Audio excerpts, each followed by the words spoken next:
Hi everyone, my name is Alex Stuart and I'm the coordinator for the North East Scotland Biodiversity Partnership.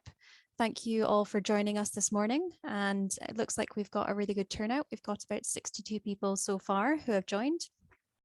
I'll very briefly introduce myself and the partnership. As I said, my name is Alex and I've been the coordinator for NESBiP since 2019. But the partnership itself was established almost 25 years ago as one of the first pilots in Scotland. We cover an area of around 7,000 square kilometres, so a big chunk of Scotland there, and we actually span 3 local authority areas, excluding the Cairngorms National Park Authority area. The partnership includes members from a wide range of different sources, from local government, environmental organisations, wildlife charities, NGOs and independent members. And we work together collaboratively to promote, protect and improve our local biodiversity. So I'd like to say a particular thank you just now at this point to the funding partners that you can see at the bottom of the screen for their continued support for us. And a big thank you all again for joining us online for our seminar this morning, which is themed around the Scottish Year of Coasts and Waters 2021. So we've lined up a number of wonderful speakers this morning who will be covering waters from across the entire range of the northeast of Scotland, from the coastline right into the Highlands, and including both urban and rural areas. Throughout the morning, you'll notice some common themes within the talks, such as biodiversity loss and how climate change will continue to affect us within the Northeast. You'll also hear how action for protecting and restoring our nature produces benefits for our climate as well as our communities. The subject of the talks moves in theme roughly from the sea to inland, and each of the speakers has 20 minutes, which includes time for questions after each talk. So do get your questions ready to send in. So we have had one last minute change in the lineup for this morning. One of our speakers, Ian Talboys, is having a bit of emergency dental issues just now. So his time has moved from the second speaker right until the end. So we're just swapping things around slightly, but don't worry, I'll keep everyone right. So we have Ian Hay, who is project manager for East Grampian Coastal Partnership. We have Ian Talboys, who's recently retired from Aberdeen City Council, where he was head of the Countryside Ranger Service there for 21 years. We have our very own Roger Owen, who is the former head of ecology at SEPA, currently chair of NESBiP and also chair of the local Scottish Wildlife Trust Group. We have Reeve, who's a freshwater ecologist at the River Dee Trust. And last but not least, we have Penny Lawson, who's project officer at the Spey Catchment initiative. And there'll be time for more questions at the end before we round up. So there's lots to get through. But before we do that, I'm very honoured to welcome Mairi Gougeon, who's not only the MSP for Angus North and Mearns, but also the Cabinet Secretary for Rural Affairs and Islands. Cabinet Secretary, thank you so much for taking time out of your very busy schedule and agreeing to join us for a short while this morning. We're extremely grateful to you for your continued support for the partnership. So I'm going to stop sharing my screen just now, and I will pass over to you to begin if that's okay. You should be able to unmute yourself. Brilliant. Thanks so much for that, Alex. And like you say, yeah, I'm the MSP for Angus North and Mearns as well. So it's really an extra pleasure for me to be here this morning. And I know I can only attend for a short while just now because I have a couple of meetings after, but I'll hold on to the link if that's okay, if you don't mind maybe admitting me in later if I can come back in, because it's a really interesting lineup that you've got there and I'm keen to be as involved as I can be.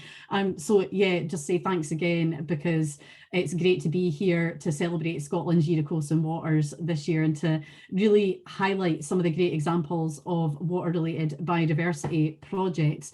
So the Year of Coasts and Waters was the latest of our themed years, which have been running since 2009. And I think they've been great because they really they offer that a unique collaborative platform for a wide range of organisations and communities too, and provide a platform that encourages working in even closer collaboration to achieve the shared goals that we have, to generate stronger partnership working, and to really hopefully leave a legacy of future sustainable growth too. And that's not just for businesses and the geographical communities that enfold them, but also communities of interest which are spread right across Scotland. Now, we had to defer or cancel a number of planned coast and waters events last year, and I know that the partnership had to do the same with the rearranged seminar and awards event going online only last year. But we've really continued to try and market what Scotland's coasts and waters have to offer in spite of all that. And there are still opportunities. I know we haven't got much left of 2021, but there are still opportunities there to showcase Scotland's coasts and waters and to support our tourism and event sectors too. Now, the partner events programme is still open to events that are taking place up to and including the 31st of December, and free publicity is offered with that through the events list on visitscotland.com, as well as promotional material too. But Coasts and Waters has been a huge opportunity to champion our collective stewardship of the environment and really celebrate Scotland's natural beauty. And it was a key strand for this year. And that concern for an environment runs through the next themed year, which is going to be Scotland's Year of Stories in 2022. Now, the Scottish Government recognises the importance of nature-based solutions and community action in tackling the twin crises that we face of climate change and biodiversity loss. We've already acknowledged that much more has to be done to address these problems, and we have made several key commitments recently to deliver that necessary action that's going to be needed. So I'll just outline a few of these commitments now. One of these is to introduce a natural environment bill. So that will introduce targets for nature restoration and for halting further declines by 2030. And we've also made an ambitious commitment to protect 30% of our terrestrial areas for nature by 2030 and to highly protect 10%, which is a world-leading target. Now, we already protect 37% of our seas, which exceeds the international targets currently being developed, and over 18% of our land. And we also have the commitment, which was part of our cooperation agreement with the Scottish Green Party, to develop highly protected marine areas in 10% of our seas too. And the Scottish Government is investing an additional £500 million in our natural economy over the course of this Parliament. And the First Minister announced during COP26 that our Nature Restoration Fund, which had launched in July this year, has now been extended to total at least £65 million over the term of the Parliament. And that fund is going to support a mix of urban, rural, marine and coastal projects, which will address the twin crises of biodiversity loss and climate change. And that'll provide funding to large-scale, multi-year or multi-partner projects, which we hope, of course, will deliver the transformative work to protect nature and really drive forward nature recovery. And just to say as well that we are extremely grateful for the ongoing work of the North East Scotland Biodiversity Partnership, who I know have put together, as you've seen, a really fantastic programme of theme talks today, detailing some of the projects that are helping our seas, coasts and rivers and protecting against the impacts of climate change. So I do hope that I'm able to come back and join you again for some of that. And with that, I'll just hand back over to you, Alex, to get things underway. But thank you so much for the opportunity to come and to at least speak to you first thing this morning. Perfect. Thank you so much, Cabinet Secretary. Okay, Ian Hay, will we start with you? Will we start to share your screen and we'll kick off things? Right, so hopefully now you can see it.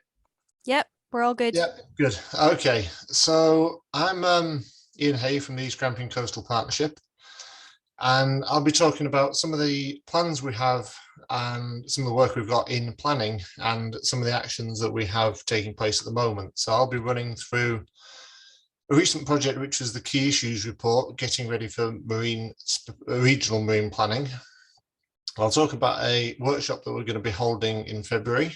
I'll go through the Seacore project, which is actually one of the biggest projects that coastal partnerships I think have ever done. Discover / coastal connections, some citizen science work and then I will go on to turning the plastic tide, which has really become our sort of jewel in the crown project, and then a bit on communications. So over the last year, one of the main things we've been working on is a key issues report. So at some point, the area will have regional marine planning, and what we're looking to try and do at the moment is what we've been doing is looking at what the main things regional marine planning can do, but also looking at what we can do to get on with it in the meantime. There's no point waiting for the new system to come along if we can actually be doing delivery.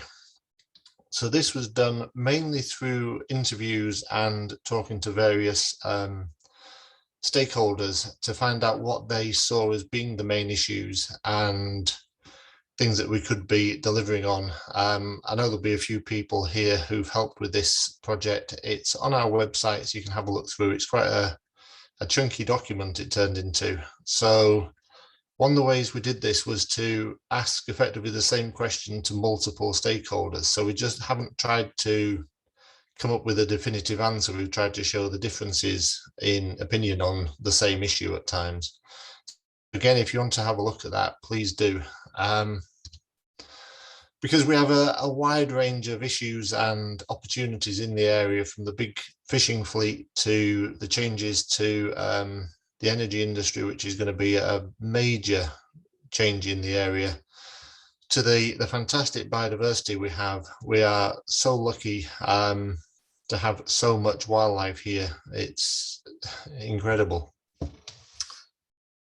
Now, a few of you may remember back in 2009, we ran a project called the State of the Coast Report, and we basically broke down the area into social, economic and environmental indicators.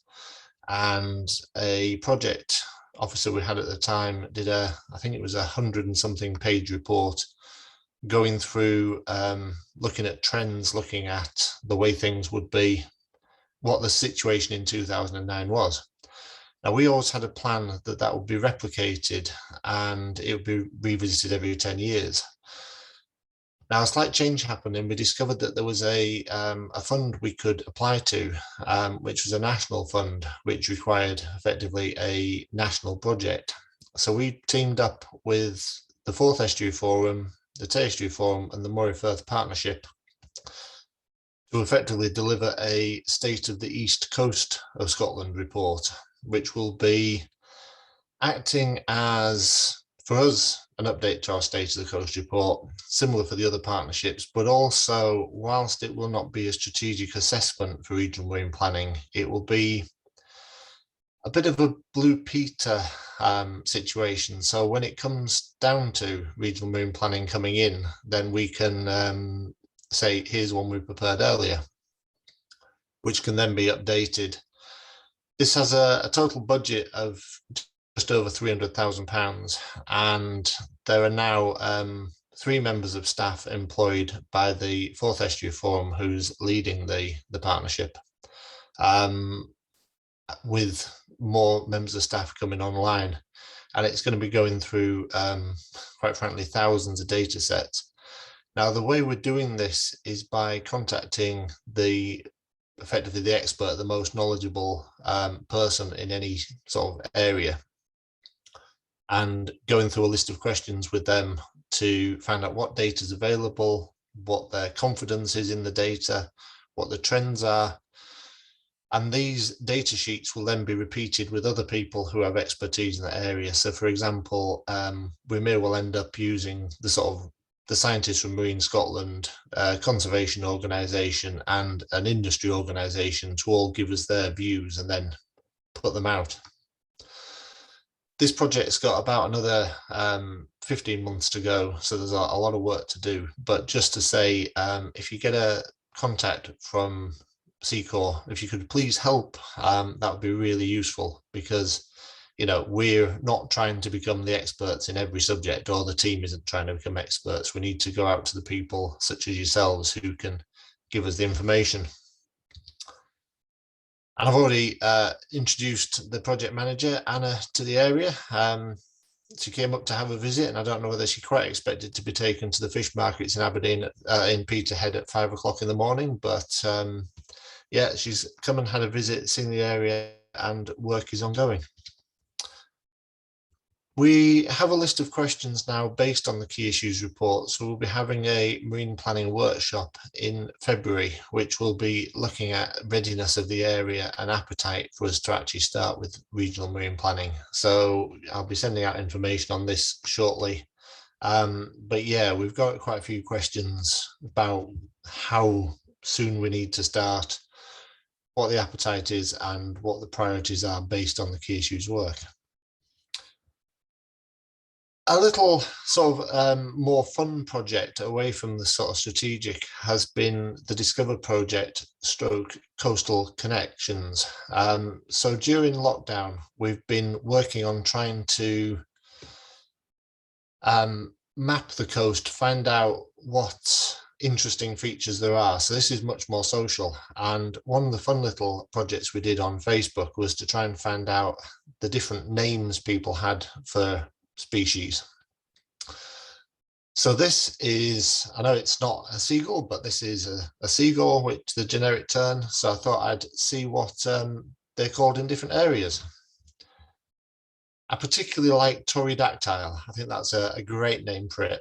But this is a project we've been doing, just as I say, to find out people's memories, people's reminiscences, and we'll be producing a series of maps that are based on the Ordnance Survey maps, but go into a lot more detail and effectively have stories and walks on them.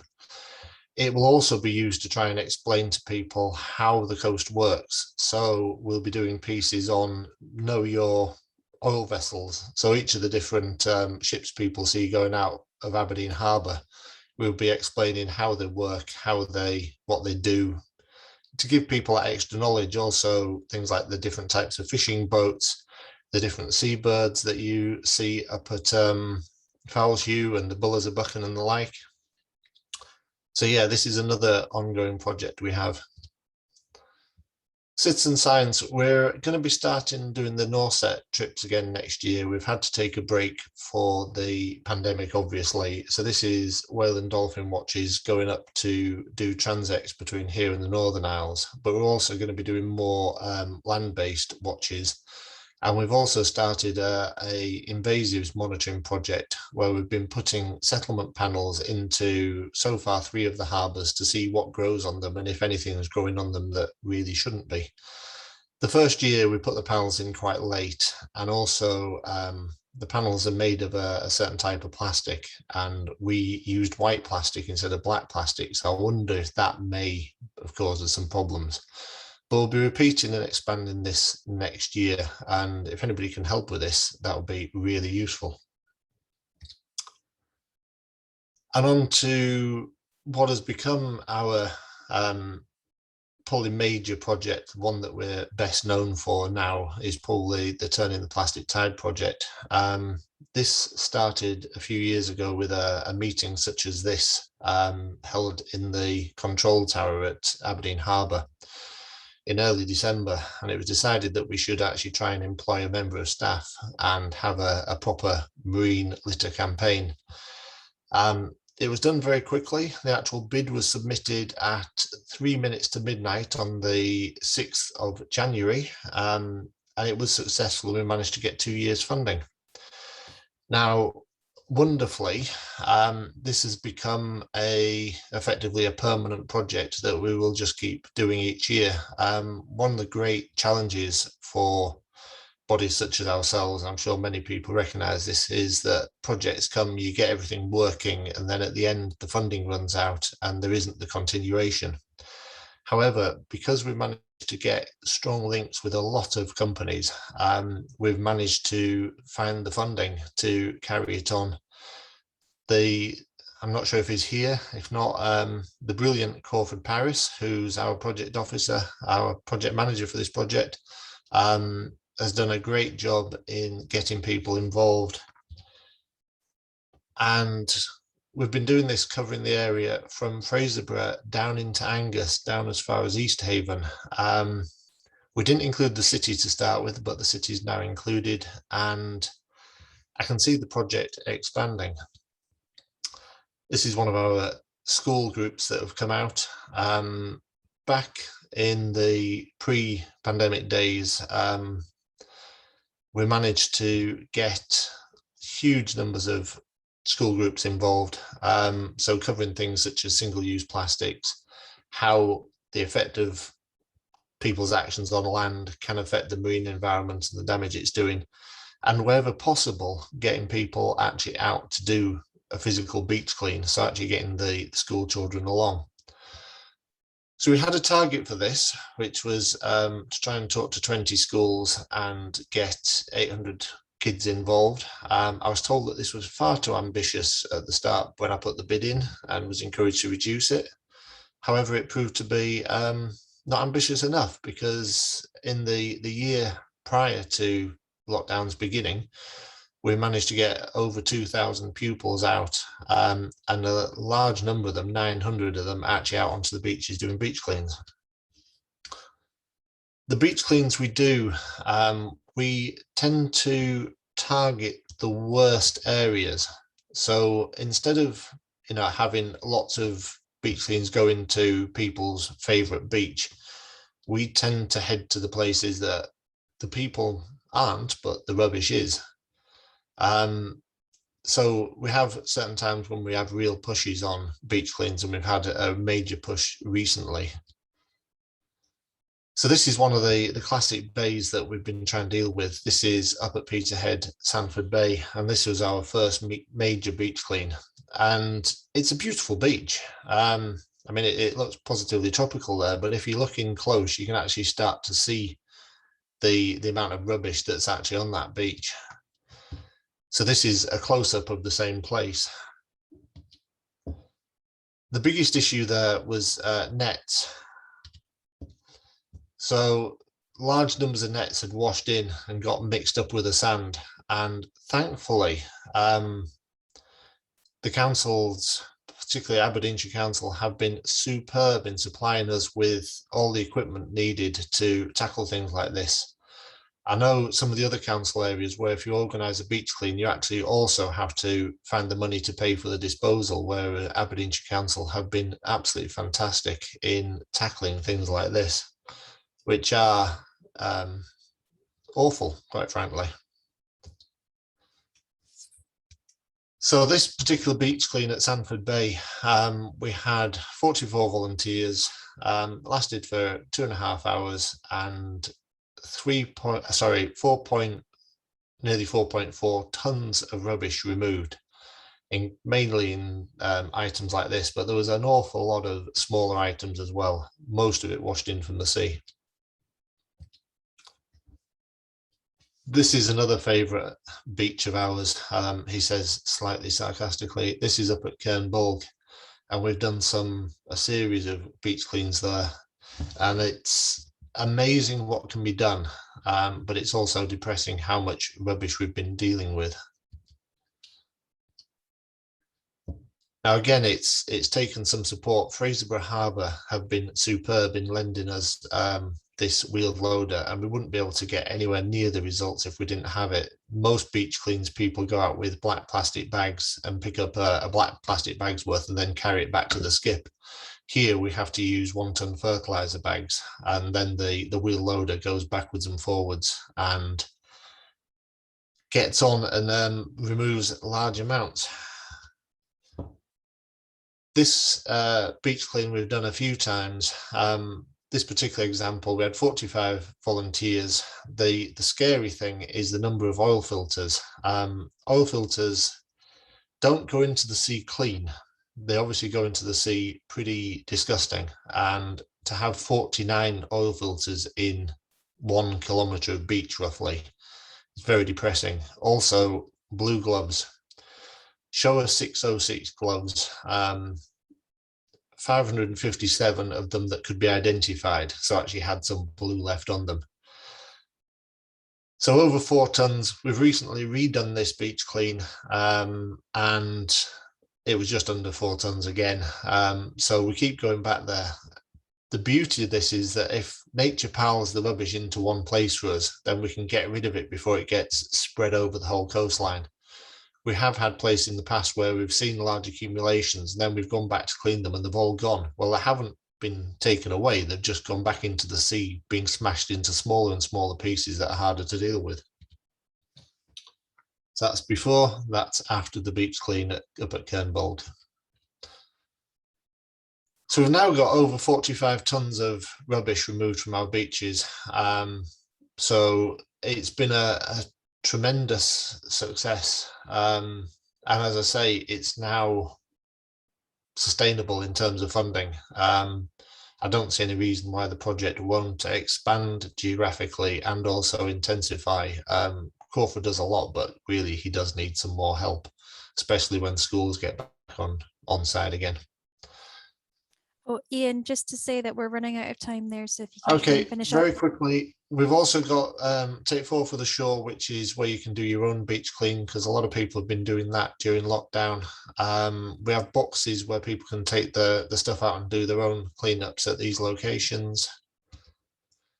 Biggest cleanup ever was one recently taking place up at Rattray Head with 11.5 tonnes of rubbish removed by one of the companies who had a close down on site. So they sent all their staff to clean up Rattray Beach. So thank you very much for your time. I hope you enjoyed that. And any questions, then please get back to me either now or after the meeting. Thank you. Thanks, Ian. Lena, I can see that we've had a couple of questions. We'll maybe have time for one or two. You could skip mine if you want to. Just looking at the questions, we've got to be sort of slightly politically sensitive. However, majority of the waste that we deal with has come in from the sea. Nets, the blue gloves are well known as the glove of the fishing industry, and it's a very sad situation because most of the ports in the area are responsible, do provide facilities, and we can't really explain why. We do get items that have come from all over. We've had oil filters that are the size of, large barrels. They must be 1 metre high and 1 metre across. So that's obviously come from a super tanker. So most of it is industrial around here. The local people tend to be pretty good, although I do have a personal war with the beach barbecue.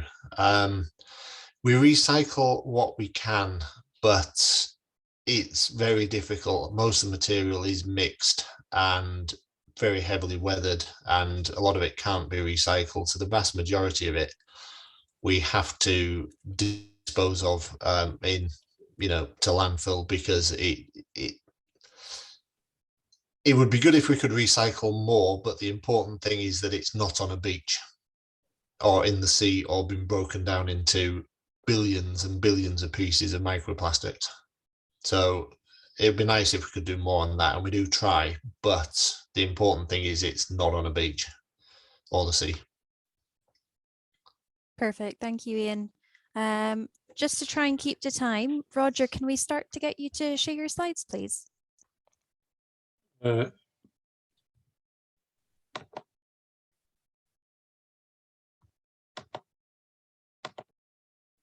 see that? Yes. Yep. That's good.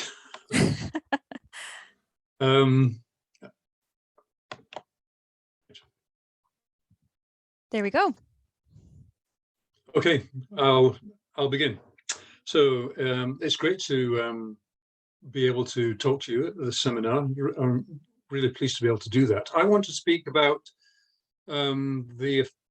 what the likely effects of climate change will be on Scottish rivers and lochs, and then on what we can do in terms of adapting to that. So first of all, let's just talk about the predictions. And the Met Office climate predictions for 2018 were that we may well get summers over 5 degrees warmer.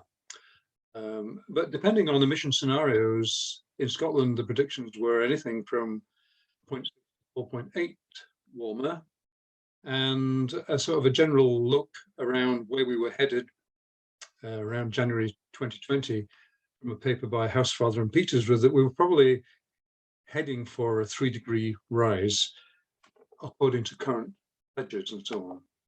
In fact, if you look at the IPPC report, August 2021, as you will know well, they mentioned that this is we're already on a code red, where a moderate emission scenario looked as if we were talking about somewhere between 2.1 and 3.5 degree rise in temperature. And if you look at the COP26 agreement and look at current pledges resulting from that, if fulfilled, would limit global warming to about 2.4 degrees. And we're kind of a fair way away from what we need to be, where we need to be in 2030 to get to 1.5. So it does look as if we're heading for a fair amount of warming. And on top of that, just bear that in mind, but then on top of that, in looking at generally about the state of nature in Scotland and Scotland's biodiversity, then you'll see that over the past 10 years, 48% decrease in species, in numbers of species that are decreasing, which is quite worrying. But the other worrying thing is that 11% of species in Scotland are threatened with extinction already. Well, that's 900 plus species extinction. So, that is the kind of scenario we're dealing with. And we've got to do something about it. I need to just move this bar from the top of my screen. Right, okay. So what are the climate change impacts on freshwater ecology, first of all? I'm talking about salmonids, the fish in Scottish rivers, about the invertebrates, those things that feed the fish. I'm talking about things like phytoplankton, algae, and higher plants. And the things that are likely to, from climate change, impact on freshwater ecology are, of course, as we know, increased temperature, increased sediment transport and nutrient runoff because of increasing precipitation, storm events, and so on. Of course, floods and droughts, and invasive species, which I'll come back to shortly. So, first of all, think about salmonids and what's the critical water temperatures for the lethal temperatures. That's say if they were exposed for a day, for Atlantic salmon would be 29 degrees and for brown trout would be 26.7. Long-term population limits, on the other hand, that is over a long period of time, that we really need to make sure that the temperatures don't rise above 22.5 for Atlantic salmon or 19 for brown trout. And if you look at the current situation in Scotland, this is, as you can see, this is just one area I've chosen, but this is Caithness and Sutherland, and you'll see, according to the Marine Scotland maps, that the hottest days that have so far been experienced over the past 20 years are around here, about up to 26 degrees, one or two places there, 27, 28 degrees. You add on that climate change prediction of up to, well, let's say 3 degrees, and you'll see we're not very far away from reaching those lethal limits over a day. So that is a scenario. You look at the impacts on aquatic invertebrates, you see that this is work from David Colville and SEPA, who showed that with a 5-degree increase over the period he chose, then was the dramatic decrease in cold water species of invertebrates in our rivers. But if you look at similar streams in Wales, Ormrod showed that there's a 21% decrease in abundance for every 1 degree rise. So at 3 degrees, you're talking about local extinction, so to speak. In fact, for major aquatic taxa, stoneflies, mayflies, caddisflies, and dragonflies were already in serious decline. So that's a very similar situation to many of our rivers. If you look at something different, I'm moving on to algae, and this is phytoplankton, and this is the occurrence of blue-green algae in our lochs. And in fact, they're known to be, many of them are known to be toxic, especially dogs who end up swimming in it. They love it for some reason, and several dogs in the past few years have died from swimming in blue-green algae. And what's the effect of climate change? Well, higher temperatures and increased phosphorus from runoff, you're going to get more blooms. That toxicity to fish, dogs, humans is likely to rise. That includes even higher water treatment costs and loss of immunity. What about invasive species? I'm talking about things like skunk cabbage and Himalayan balsam and butterbur and giant hogweed and Japanese knotweed and even signal crayfish. But in fact, climate change is going to probably increase the spread of invasive species, because invasive species are very opportunistic, and their ability to colonize drought and flood damaged areas is quite high, and they're likely to spread, which results in the loss of native biodiversity, riverbank erosion, because when they die back, there's nothing left to hold the riverbank together, and loss of access and immunity.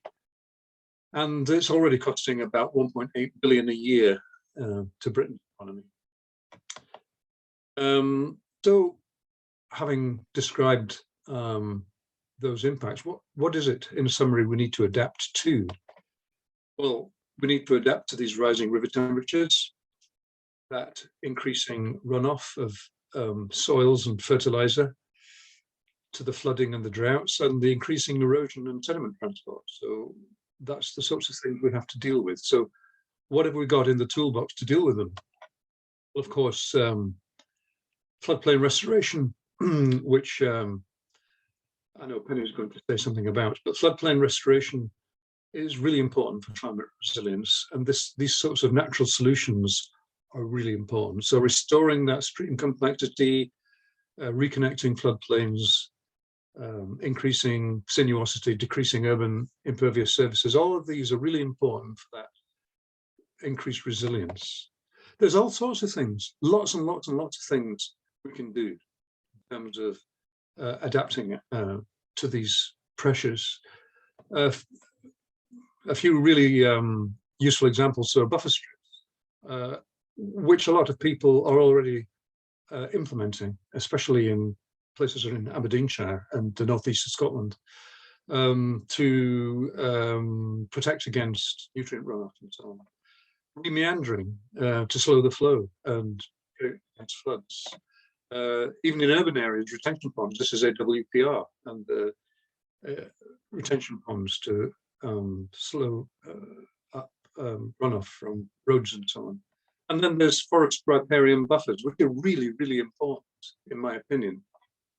The Scottish Wildlife Trust sees the same thing. So it launched this initiative called Riverwoods a little while ago to connect riparian woodlands right across Scotland. And the riparian woodlands provide that shade, shelter, the wildlife, better productivity from the inputs of leaves and so on, for people, better recreational opportunities, and connected habitats, which are really important. This is an Aberdeenshire riparian woodland near my home, actually. But what forest research showed was that shaded pools can be up to 5 degrees, important figure, 5 degrees cooler than unshaded pools. Well, that's pretty important to know.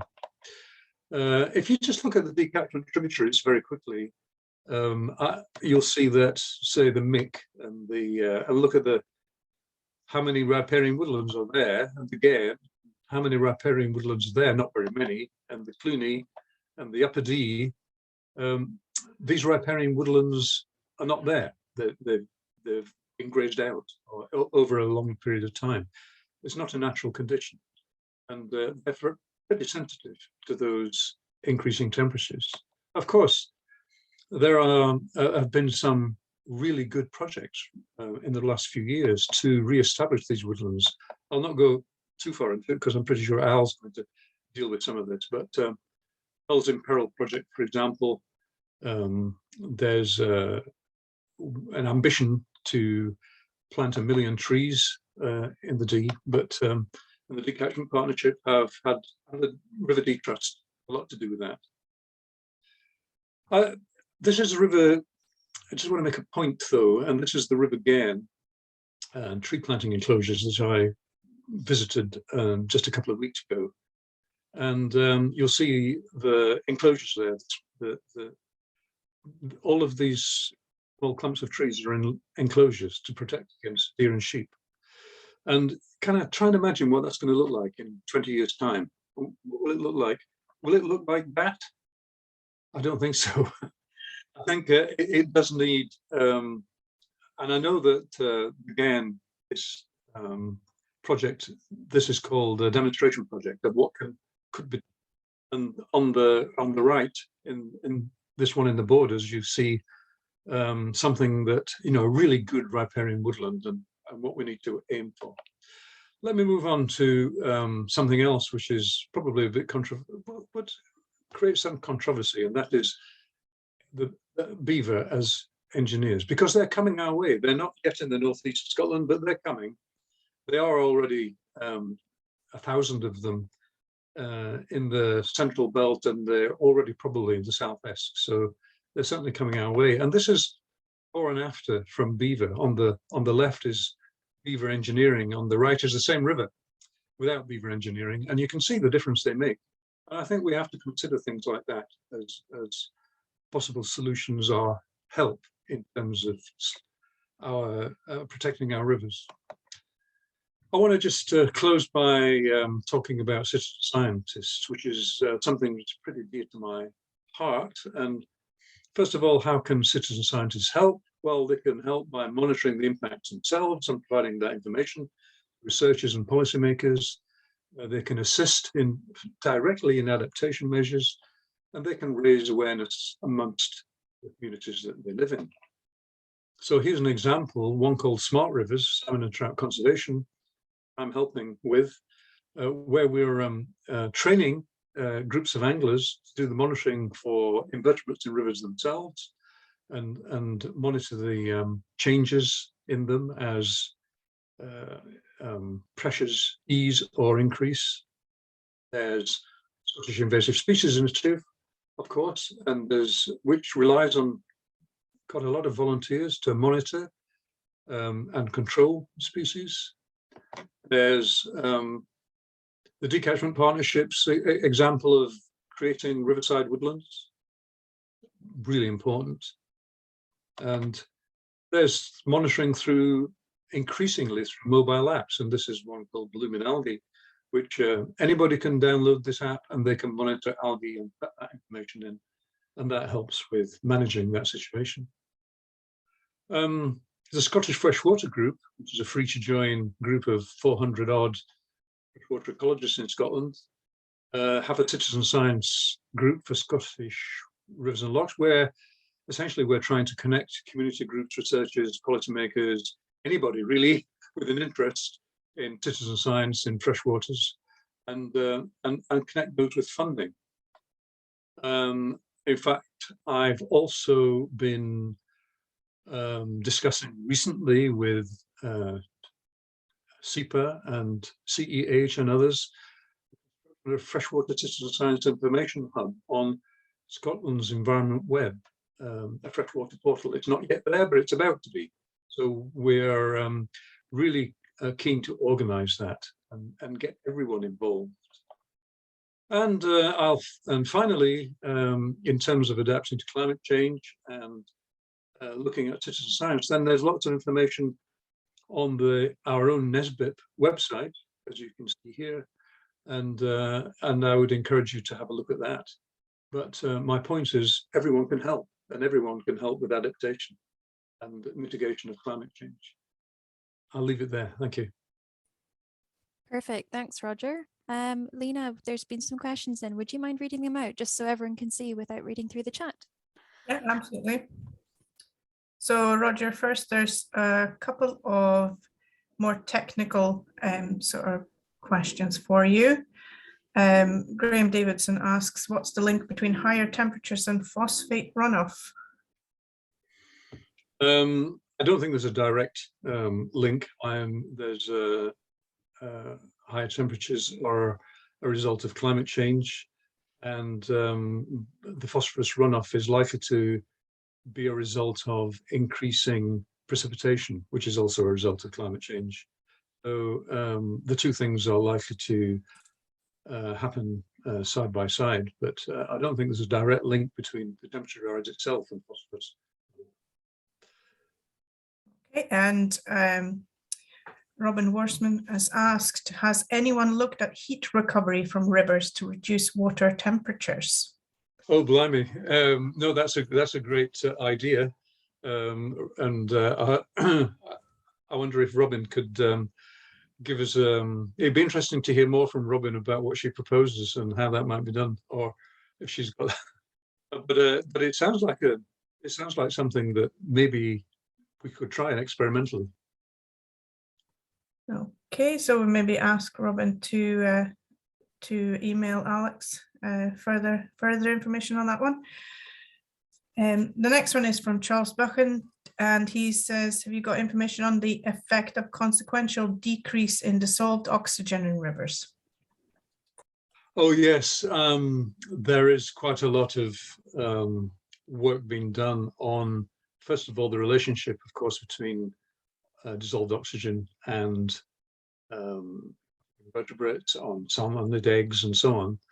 And it's quite likely that one of the impacts of climate change in increasing productivity because of phosphorus runoff and so on, and because of sediment runoff, that oxygen concentrations may well decrease. And you can show that if that is the case, then the impact on salmon eggs and so on and hatching can be quite dramatic. So there is that information out there, and it is a trend that we really do have to keep an eye on. Perfect. Lena, I was thinking we'll stop there just for time, but we'll keep an eye on those questions that have come in, and we can maybe do them at the end in the question and answer session. Absolutely. Just to try and keep to time. So that means that we're moving on to Al, if that's okay. So Al, you can try and share your screen.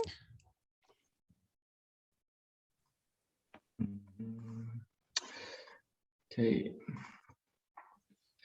Thanks very much, Alex and Roger, for providing the introduction to what I'm going to talk about today. So yeah, thank you for inviting me along. My name is Reeve. I'm the biologist for the River Dee Trust. And what I'm going to talk to you today about is some of the habitat work that we're doing along the River Dee to try and improve the fate of salmon within the river by doing catchment and habitat management. So obviously what I'm going to talk to you at the focus of the River Dee Trust and the Dee District Salmon Fishery Board is the salmon, and this is obviously an iconic species to Scotland. It has a significant and important cultural and economic importance, which goes back hundreds of thousands of years, but also salmon obviously brings in a significant amount of money to the local economy as well, through the service industry and people coming in to fish in the river. Salmon are a brilliant indicator species. If salmon population is healthy and burgeoning, that means the wider environment is as well. So if we're losing salmon, there's an indication that something isn't right further afield as well. They also have an important role in food chains. They're essential prey source for numerous marine species, and they have an integral life stage compatibility with freshwater pearl mussels who grow on salmon gills for a period of time as well. So they have a pivotal role within the ecosystem. And now this is backed up, or the reason behind the presentation and the stories of the need for management is the decline in salmon numbers. This is just rod catch salmon on the Dee, but this is the trend that we're experiencing across Scotland. There's been something like a 70% decline in salmon across Scotland for the past 25 years. And then for for every salmon smolt that goes to sea, so salmon born in the river, they grow for their first couple of 2, 3, 4 years in the river, and then the salmon smolts go to sea. They migrate to either north of Norway or to west coast Greenland, where they grow to their adult size, turn back to the river to spawn and carry on. At the moment, we're down to something like 5 of those salmon smolts returning for every 100 that leave. So there's massive die-off going at sea. But this is not just a problem at sea. There's a whole load of problems that's causing this decline, from dams, pollution, overfishing, degraded river systems, predation, agriculture, and of course, climate change. Now, Roger has already teed this up, but I'll show a little video which encapsulates some of the threats faced by salmon as well. But it also shows some of the work that we're doing on the D as well visually, so it gives you an indication of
a visual introduction to some of the threats faced by salmon and the wider problems around the river that we're experiencing. And as Roger has already told you, the threat of temperature rise over the next 50 years is pretty serious. Again, from the Scottish Government website, these are the areas which are most at risk, the priority areas for increasing temperature. So, water temperature has a direct effect on salmon, but also the other invertebrate species that are within the water, and so increases in temperature has a direct effect on sort of enzyme reaction and the metabolic rate of the fish. So it also reaches a stage where it has a thermal stress level on the fish, which was reached in 2018, that year when we had very little rain. And the prediction is that this is going to become increasingly common over the next 20, 30, 40 years. If we focus just on the River Dee, we've got the River Dee here. What you'll notice that these yellow areas here are tributaries. These are the most at risk from increasing temperatures over the next few years. And this largely comes down to poor habitat and absence of trees. So what I'm going to try and explain or demonstrate over the next few slides is why trees and tree planting and tree products are essential to a healthy ecosystem and a burgeoning salmon population. We've got 3 major approaches to improving the habitat within the river, which include floodplain restoration, large body structures, and tree planting. I'll start off with floodplain restoration. This is a project that we worked on with the James Hutton Institute and the Catchment Partnership, amongst other people. And what you've got here, this is the site, this is the East Belty restoration site. We've got the Belty River, which is a tributary of the Dee, and you're looking at a very canalized river system, which is very linear. The river's been fixed in place by being constrained. 250 years ago, this would have been a wetland area, but through the development of the railway and other land use, the river was constrained in this channel, and it's been repeatedly dredged over that time, which has incised this channel, which has pinned the river in there. And what that effect has is to funnel any water that's going down it and speed it up. So there's no slowing of the river, and if you get high flow events, the water just swishes through there and doesn't slow down. That also has the effect of ripping out the sediment. Spawning gravel is a good habitat for fish and wildlife within the river, to make it a poorer habitat all around. So what the plan was to try and return it to something back to what it was like 100, 150, 200 years ago. And this is the effect. This is almost exactly a year later. Where the channel originally was down this line here, this top area has been turned into a wetland area, as well as a kind of a floodplain, and the lower river has been re-meandered there. And it's really important to point out that with the loss of 85% of Scotland's wetlands, wetland areas are really important. They act as a larder for the fish that live in the river, but also a sponge to mitigate the effects of low flow and hot summers, but then also enabling the water to overtop banks and enter the floodplain. It acts as slowing the water down, and it gives us a little bit more time before water reaches populations, civilizations, towns downstream, and has an effect. We were within weeks of this project being finished, we actually found salmon spawning within the area as well. So while it's still a little bit barren of habitat, there's 20 kilometers of good habitat upstream from here, which will fill up this area with wildlife habitat and habitat for spawning. But we were pleased to see that within weeks, salmon were entering this environment and using it as we hoped. Right, another tool that we've been using. Salmon have evolved to be a woodland species. They evolved in forested rivers surrounded by trees, and those trees provide shade, they provide nutrients, energy. They're important for wildlife, but they also provide what we've got here, large woody structures. The name says it all. Trees would have historically fallen into the river and been a natural and important feature of the rivers, and they're now almost non-existent in upland rivers. So Roger showed us an example of the mick earlier. This is Loch Mick at the top, and you've got Loch Nagar there.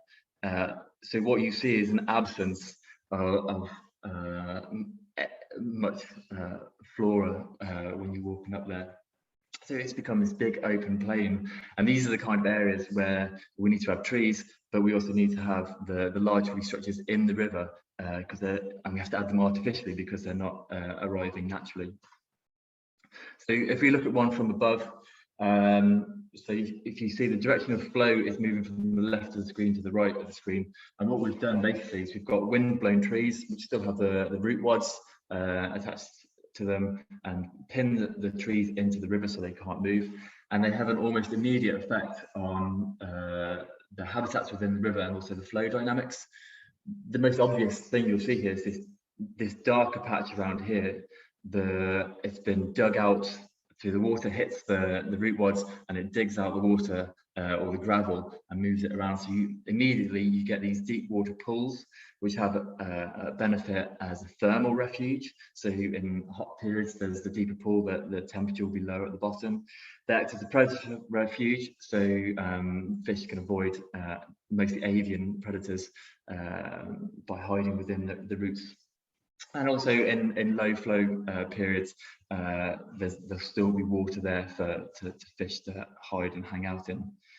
What it also does is it does a really good job of sorting out the gravels as well. It slows the water, it makes it a bit more turbulent. You see bits of roughy water here, you get smoother water down the side as well. And so it allows stones to drop out of the water, and it sorts out the gravels as well. So what we've been finding is what it leads to is really good sections of gravel for spawning reds. So the female salmon will cut a nest in these areas here where they can lay their eggs. Now, we're having the immediate effect of drawing fish towards them, and they're being utilised within a couple of years. That's not to say that these increase the number of salmon, but by providing the shelter, providing the shade, providing the habitat for the fish and also the wildlife, hopefully these will have an increase in the number of the survival of offspring to raise up the number of fish that survive into later years. Okay, and then to the main event is tree planting. Trees obviously have a really important role to play, especially in upwater rivers.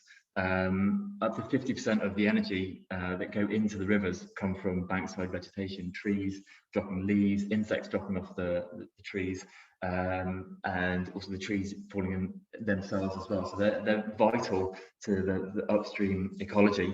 Salmon act as a sink of these nutrients, so they'll take and they'll grow to a size and then will go off on their migration. And if we're not getting those salmon coming back, then we're losing those really important marine nutrients coming back to the upper system. And so it's really important that we provide some nutrients there to provide nutrients for the invertebrate, the fly life, and then salmon to feed on them. Increased tree cover has lots of other benefits as well, of course. It stabilizes the bank and reduces erosion. They provide the buffer effect, and also greater for wider wildlife use as well. And so it's really important that we plant trees to provide the shade, provide the nutrients, provide the in-stream habitat cover and structure for salmon and wider wildlife.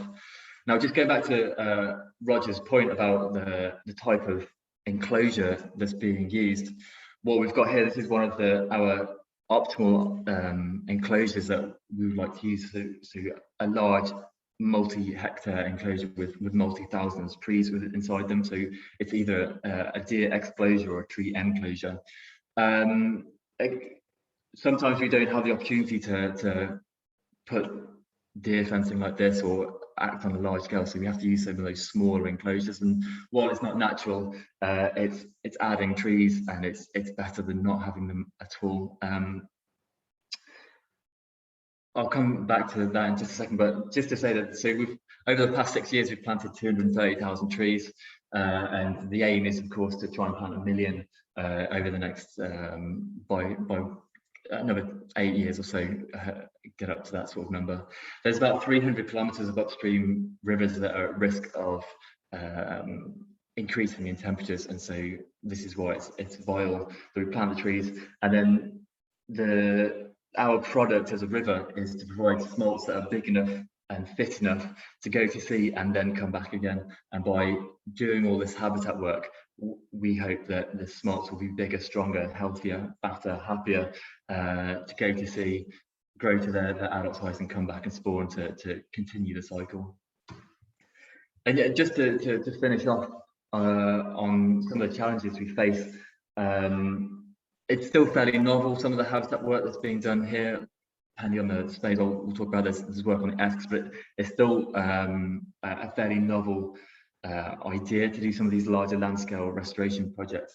And so there's a lot of challenges to overcome to try and encourage people to do them. Allowing a river to wander freely is kind of a big scary prospect for some people. Having landowners with deer that cross multi estates working together provide access for deer to cross over rivers between enclosures, exclosures. It can be hard. And then, of course, one of the biggest challenges is the kind of scale that we talk about. The large woody structures will have an effect within a couple of years, but the tree planting, it's going to take 15, 20, 30, 40 years before they grow to a size that will be big enough to provide shade and potentially have their impact. And so this is one of the challenges that we're facing, is to sell the future happiness rather than the immediate success of changing something. So just to finish off on a bit of a plea that it's really important that we do this work right now. Salmon populations have declined massively over recent years, and there's a very real chance that over the next few generations, salmon could become almost non-existent to nothing. And so it's really important that we act now to try and save Scotland's salmon. And I'll leave it there. Thank you very much. Thank you, Al. Lena, I think we've got time for maybe just 1 or 2 questions because we're running slightly behind. So if there's any shorter ones, we'll try and go for one of those. Easy ones. I think there was a good one here. I'm just trying to find it now. Robin Worsma asked, this is good for temperature. Well, what about water loss through transpiration? Right. So by planting the trees and creating wetlands and providing the floodplain, the idea is that more water is saved within the wider habitat. So it slows down water loss out of the river and away to sea, and so it should have the effect of buffering water loss and really keeping it within the area. Okay, and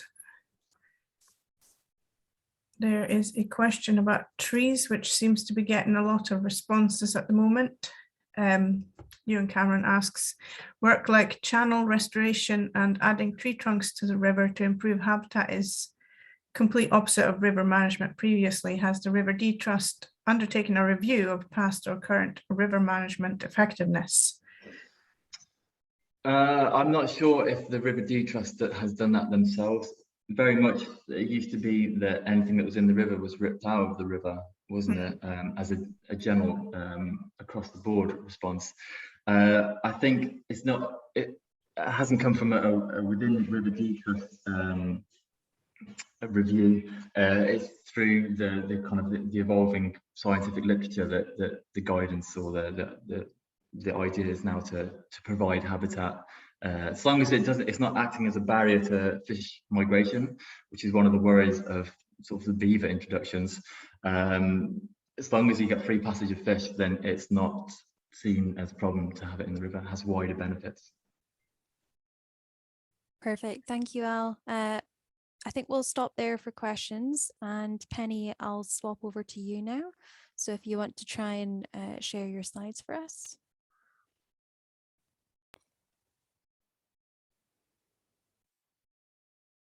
You okay? Yeah, all good. Okay, so thanks very much for inviting me along today. Really nice to have an opportunity to talk to NESBiP and everybody else here. I'm the project officer for the Spey Catchment Initiative. What I'm going to cover today is just a brief introduction to what the Spey Catchment Initiative is and something about the catchment itself. And then I'll move on to talk about some examples of some of the work that we do. Okay, so by way of introduction, the Spey Catchment Initiative is one of several other similar catchment partnerships across Scotland. Some of you are probably well aware of the other catchment partnerships, the Dee Catchment Partnership in the Northeast, which Al's already referred to, and the other main one in the Northeast is the Southwest. We're governed by a steering group which now has 14 members, including the main statutory agencies, some environmental charities, and also more latterly some private sector partners. And we're staffed by myself, I'm 4 days a week, and also half of the time of the operations manager from the Spey Fishery Board is devoted to the initiative. So inevitably we work very, very closely with the Fishery Board, who are certainly our major partner. The work that we do is really linked very closely to delivery of the catchment management plan for the Spey catchment, which was put together in 2016 as a collaborative effort with our partners at that point in time, and also through public consultation and stakeholder consultation. The catchment management plan has a wide range of objectives, as you can see there. Don't worry, I'm not going to go through them all. It goes much wider than just biodiversity, but I should say that almost all the objectives do link closely to biodiversity protection and gain, and species and habitats will benefit from either directly or indirectly from delivery of most of those objectives. And where the Spey Catchment Initiative isn't responsible for delivering all of that, that would be impossible. So our partners are very much involved in delivering the majority of those actions, and we try to fill in the gaps, basically. So a little bit about the catchment itself, just for some background. The Spey is the 7th largest river in the UK and the 3rd longest in Scotland.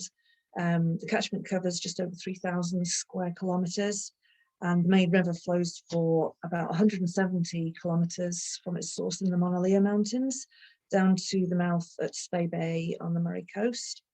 And in total, the stream network length is about 36,500 kilometres. So we've got a lot to deal with here. And there's several major tributary systems, and interestingly, they all have their own character. Probably one of the main ones in the northeast area is the Anne and the Levitt subcatchment, which is actually one of the largest ones in the whole catchment. The whole river, the whole main stem of the River Spey is designated as a special area of conservation, and most of the main tributaries also fall within that designation. The qualifying species being Atlantic salmon, obviously, otter, freshwater pearl mussels, and sea lamprey. And several bits of the catchment are also designated as triple SIs for various different species and habitats. So how good or bad is the Spey for biodiversity? Just a bit of an overview here. There is a general perception, I think, certainly from out with the area, of the Spey being a land of sparkling waters, leaping salmon, possibly glasses of whiskey and soft focus. And compared to many catchments, it's true that it does have a lot going for it. We don't have any major cities in the catchment. We don't have any big scale industry, polluting industry, and in general terms, water quality is of a very high standard. However, it is far from perfect, and we do have our challenges. The map here is, many of you will be familiar with this. It's the SEPA Water Framework Directive map, which shows the overall condition of the water bodies within the catchment at a large scale. The system is based on scoring different criteria. So generally the blues and greens are the good bits, and the yellows and the reds are the not so good bits. And the factors that this is based on include morphological factors and ecological factors. For us in the Spey, many of the downgrades are primarily to do with morphological factors, so the physical structure of the river, but that often does go hand in hand with ecological quality for those reasons. So I'd just like to have a bit of a closer look at the actual pressures that are on the system currently. As Al has covered in some detail, very much similar to the D catchment and a lot of other Scottish catchments, deforestation and lack of trees is a big issue, especially in the upper catchment for the Spey. And this is really due to historic land use over more than 2 centuries. Consequence of that is many areas of the catchment are really lacking in trees and riparian vegetation, and it doesn't get a chance to come back because of grazing pressure mainly from deer and sheep, preventing regeneration of trees. This is a problem, as Al and also Roger set out in their talks, because we do know that bankside trees are an essential component of the whole riverine and riparian ecosystem. They're important for adding nutrients, for binding the banks, reducing excessive sediment transport into the rivers, in some areas for reducing pollutants going into the water. And really, as Roger explained so well, critically nowadays acting as a buffer to protect the river system from increasing extremes of weather.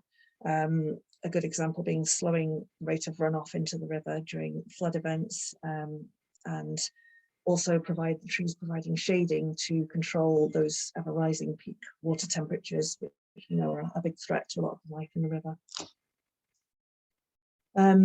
Many of the watercourses in the Spey catchment have been modified through human activity historically, usually linked to agricultural management and commonly for reasons of protecting rivers from excessive erosion, and really basically just to get water drained off the land as fast as possible. We now know that some mistakes have been made certainly from a biodiversity point of view. Pressures change, obviously, and priorities change, so there's no blame involved here, but a lot of these rivers that have been modified are straightened and disconnected from their floodplains. So that means you're losing a lot of those natural processes which should be happening in the system, a loss of exchange of sediments and nutrients between the channel and the floodplain.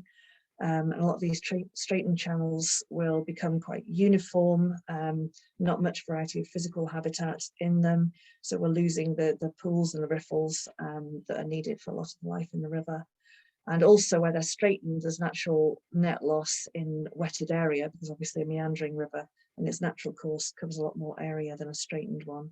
So we're seeing degradation of habitat, both within channels and in the riparian zone in this kind of situation.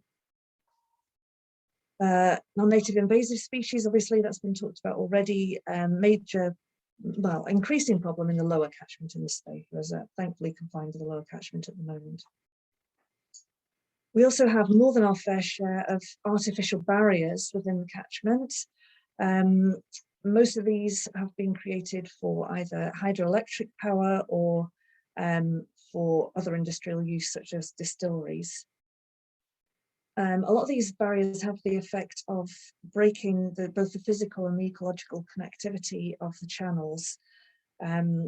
So physically, in terms of interrupting geomorphological processes, so not just the flow of water down a river system, but also the flow of sediment, movement of sediments through the river. So this can actually have the effect of build-up of sediments above the dams, but also starvation of the river below them from sediment, which can often make the river virtually biologically inert, or certainly very degraded for some distance below a dam. A good example is Spey Dam, the top picture on this slide, and also a big tributary in that upper part of the catchment, the River Mashi, which is virtually inert along some of its length now. Many of the dams do have fish passes on them, but their effectiveness does seem to be quite variable. Ideas on design have changed over the years, and some of them are not functioning that well. I think something that's coming to light more and more is that even if fish are able to get up some of these fish ladders, there may be issues and breed successfully above the dam. There may be issues with smolts then finding their way back down as part of the life cycle. Something that's come to the fore, which you may have seen in social media recently, is from a recent report commissioned by the Spey Fishery Board looking at overall abstraction from our catchment. I think fairly uniquely, we actually lose a lot of our water to other catchments. So this is all for hydropower. Big chunks of the water from the Spey catchment and the upper catchment are transferred through various structures, both into the Tummel Valley hydro scheme, which ends up in the Tay catchment, and westwards towards Loch Tay, which is for the reason of hydroelectric production for the aluminium smelter in Fort William. And we can actually lose up to 66% of the total flow from the catchment into those other catchments at the top end. And even, obviously, more water is added in through the tributaries lower down, but even at the bottom of the river, the total amount abstracted can be up to 24%. So it's a significant, hugely significant amount of water. And the concern here is that certainly with the increasing pressure from climate change, but in any case, we're losing that ability to recharge the groundwater as well as the total volume itself. The groundwater doesn't get a chance to recharge so much in the storage in the alluvial sediments in the upper part of the catchment is threatened. So particularly with the threat of climate change, we're losing that buffer for recharging the basic flow in the river when rainfall and flows are generally lower. So it's really quite worrying. I'm not going to say too much more about climate change because Roger covered that very effectively, but another factor is that all the pressures that I've really gone through are going to be exacerbated by the effects of climate change, or it seems highly likely that they will be. And another one really is in terms of habitat corridors, obviously the riparian corridors form a route for lots of species to move and migrate, and that's something that they're going to have to do more and more as their ranges change because of the effects of climate change. So any interruptions to the habitat along river corridors is going to be something that's becoming more and more of a serious factor to consider. So moving on to some of our projects, this map shows the location of projects we've delivered through the catchment since 2011. So we've got a good track record with the Spey Catchment Initiative of delivering projects on the ground. I've picked a couple of the more northeasterly ones to have a look at, seems most relevant for today's seminar. So the first one is actually the most recent project we've done. This is on the Delhi Fier Burn, which is a tributary quite close to Grampian on Spey. This is a little bit like a mini version of the Easter Belty burn that Al talked about. Agricultural land where the burn has been straightened and embanked. And the project focused on a reach of about 330 metres, which have become disconnected from its floodplain. But there was potential for reconnecting it because the floodplain is a fairly sort of rough grazing area, already a bit damp with rushes, and we thought we could improve that. We also know in this burn that salmonid numbers are quite good, both upstream and downstream of this reach, so there was potential to expand and improve salmonid habitat within the burn. And quite latterly in the process, it came to light that there was actually some freshwater pearl mussel habitat within the burn, so that was another objective to perhaps improve that. We've got some consultancy work done, there's topographic surveys and hydrological modelling done, and the consultants we used came up with a plan to breach the embankments in 2 locations. So those are the little orange bits on the plan you can see there, and also create some new wetland pond areas on the floodplain. These are really essentially like big wader scrapes, basically on a bigger scale. The second element was adding in some large woody structures, which I'll explain to you exactly what those are, to improve the in-stream habitat in this stretch of the burn, which is really quite uniform and not very exciting in terms of physical diversity or ecological niches and habitat. So we're hoping to create some deeper sections, some refuges, and some better spawning habitat for salmonids, as well as the freshwater pearl mussel element that I mentioned. So basically over about a period of 12-13 days, the diggers came in, we felled some trees to form the large wood structures from a very handy nearby plantation, secured those into the banks of the river, and then some excavator work to create the lowered sections within the embankment and create the wader scrapes. And happily, just as the work was finishing up, there was a heavy rainfall event, so we got to see the whole scheme in action as it was meant to be working.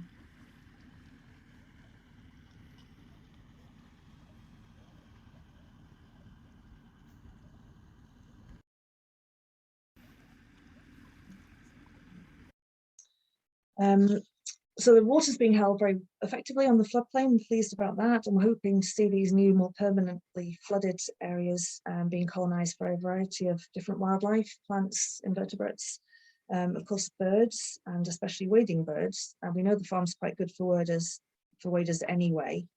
And we've recently teamed up with the Strathspey Wetland and Waders Initiative, who sort of as a result of this project have created some smaller scrapes elsewhere on the farm, and also installed some trail cameras so we can pick up any increased wader activity on the wetlands there. Also, because the farm has been sort of come up in everyone's awareness, the National Park Authority are looking at some nice areas of species-rich grassland on the farm and hoping to do some enhancement work on those as well. So it's a nice example of one intervention leading on to other biodiversity improvements on a nice farm. And the second project is... Sorry, Penny, just to say you've got 1 or 2 minutes left and then I'll need to cut you off. Sorry. I'll crack on. Just briefly cover the second project, which is a site on the Lower Spey called Delagail, a popular fishing beat. And this was a side channel that had been blocked off, really for better access for anglers to the river. But it's now recognised that there's a little bit of a lack of juvenile habitat in this lower part of the river, and it was a bit of a wasted opportunity. So here we just basically had to take more of an engineering approach to maintain fishing access, but reconnected this side channel to the main stem of the river.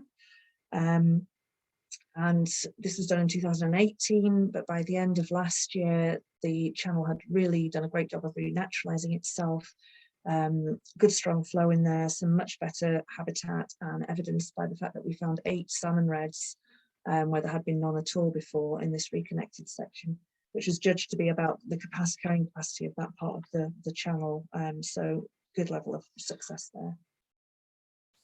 So just to finish with a few of the successes as we perceive them, I think we are quite good at bringing partners together to work well through these projects, and because we have all the partners on board, we can get things sorted quickly.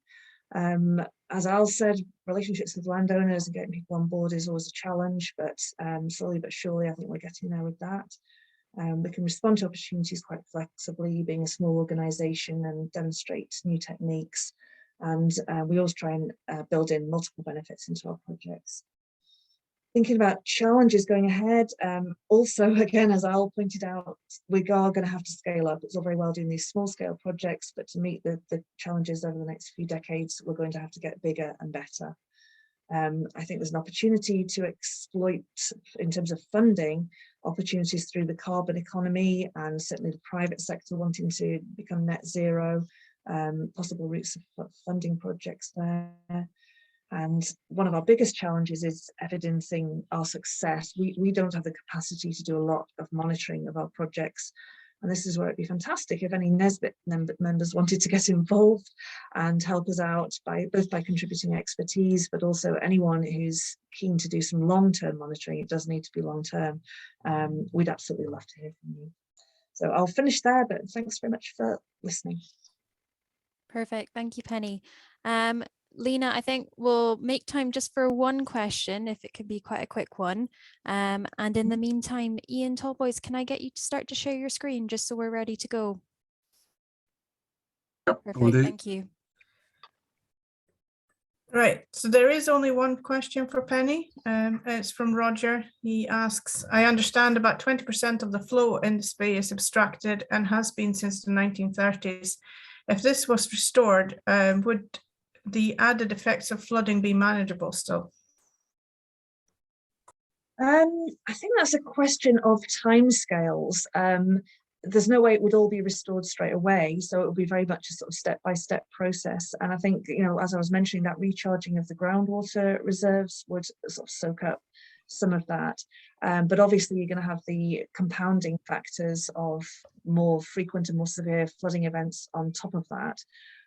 But you know, that is the natural amount of water within the catchment, so it's naturally evolved to be like that. I think there would certainly be several decades of kind of stabilization necessary, but hopefully the end result, if we can reduce that abstraction, will be a positive one. Perfect. Thank you, Penny.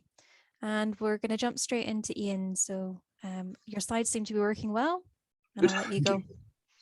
Right, so thank you very much. Apologies for upsetting the programme this morning, but I broke a tooth first thing this morning on my breakfast and had to get an emergency dentist appointment, which clashed with my presentation time. So apologies for that, but it's now temporarily fixed, so hopefully I'll manage to get through the presentation. Many of you will know me as the Countryside Officer for Aberdeen City Council. I have now retired from that role, so I'm no longer the City Council's Countryside Officer. But Alex and others invited me along today to talk about some of the projects I've been involved with in the City Council over the last 8-9 years, just to sort of fill in where we've been doing things and some of the wetland work we've been doing and the benefits it's had. And a lot of it is similar to the things that Penny and Al have been talking about, but not in the beautiful landscapes of the Upper Dee or the Spey, but in a much more urban environment. So it just shows it can be done in the urban areas as well as in the more rural areas. With our wetlands in the city, we were looking at managing surface water, working with nature, creating new habitats, working with the community, creating attractive features, improving the green spaces for people and for biodiversity. And also I was quite interested that in the recent COP26, there was quite a few mentions about the need for developing new wetland areas and the value these habitats have. And we've been doing it in the city now for 7 or 8 years, so we're ahead of the game in many areas, I suspect. First one I'm going to talk about is the East Tullis Burn project. When the East Tullis Burn was an extremely polluted short burn that's most of it is culverted underneath industrial estates, and the industrial units tended to put all sorts of things down the wrong drains, which used to end up in the burn, and it was essentially biologically dead and smelly and horrible colours, very unpleasant. It used to flood out into the park, making the desire line paths impassable, and you're also getting all sorts of nasty things being left behind when the flooding sort of soaked away. Fly tipping was quite a big problem in the area. There was poor design for the green space in general. Hardly anybody used it because it was just an area of mown grass, no paths, no features, very bleak down by Nig Bay, so it's very exposed to the easterly winds coming off the North Sea. Some of the paths that were there were flooding, and had very, very low levels of biodiversity, really. It was just a green desert, essentially. The project area is shown in this slide within the red line. The housing to the top left is the Balnagasque sort of housing scheme. Nig Bay is off to the right, so that's now changing into a harbour. So it's a little bit changed since this photograph was taken. And the building in the bottom right is the Nig water treatment works. Just to get an idea of where it was. And you can see the line of the burn going through where the label is, very much in straight lines. It was very canalised and very poor quality from both physically and biologically. So the aim of the project was to improve the water quality, make it more attractive to local communities and beyond, and to create a wildlife haven. And a big part of this project was the community part of it, because we needed to have the community on side, because they're right on the doorstep. And it's not just a few people like you might have in the Upper Dee. There are thousands of people living within a short distance of the area. So it's important to have the local people on side and being part of the process. We went to the community for doing some consultation work. We came up with 4 options, basically more or less trees, more or less water, which are shown in these 4 sort of diagrams. We wanted to re-meander the burn, so that was going to happen anyway. But whether we had more or less pools off to the sides, more or less tree planting, was what we were asking people what they'd like to see. And the majority of the consultees went to the bottom left version, which is the low density planting with the pools off to both sides of the burn. So that's what we ended up coming up with a more detailed design for. And then once we've got the funding in place, delivering on site. Funding is obviously a key point of a lot of these projects. And back in 2014, this was quite an innovative and untried sort of approach to things, particularly in the urban environment. So it took quite a while to get people on side to come up with the funding. SEPA were very generous in offering £100,000 towards it. And Total, the oil company, put 60,000 in. Aberdeen Green Space Trust, 62,000. The rest of other smaller partners put in other amounts, including the North East Local Biodiversity Partnership, which is great. So we ended up with total funding for the whole project around about £364,000 to deliver the project. The construction work started in March 2014, and you can see all the dignitaries out having their photos taken, bottom right, while the diggers worked away above them, in the photograph anyway. And while the work was going on, we had signs around the sites telling people what was going on, although we had done a lot of work in the community beforehand, so a lot of the community knew what was happening, so they weren't going to be frightened by suddenly seeing these big diggers moving in, thinking we were about to build a new housing estate or something on their doorstep they knew nothing about. The work was carried out by Salix River and Wetlands Services Limited, with sort of technical support and design by CBEC, Eco Engineering, and Walking the Talk, did a lot of the public consultation side of things. So without those sort of partners, it'd be much more difficult to deliver.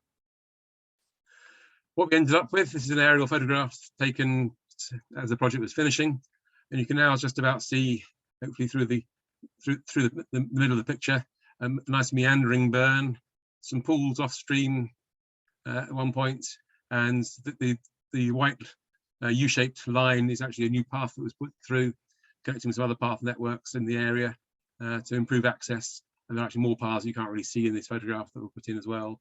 So we had some high quality access, public access for walking, cycling, running, horse riding even, and something to come and have a look at.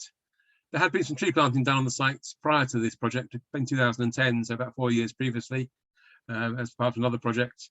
So that's started to establish and starting to give some shelter in the site as well, and starting to add some biodiversity. The re-meandered section of the burn is one of the bits that was dead straight initially, and has now been re-meandered and opened out. So there's plenty of capacity for flooding to be absorbed within the channel. It does sometimes overtop that even now, but the majority of the time it stays within the channel. And it's been very rare for the path network to flood since. After Storm Frank, one of the paths did flood for about 2 hours.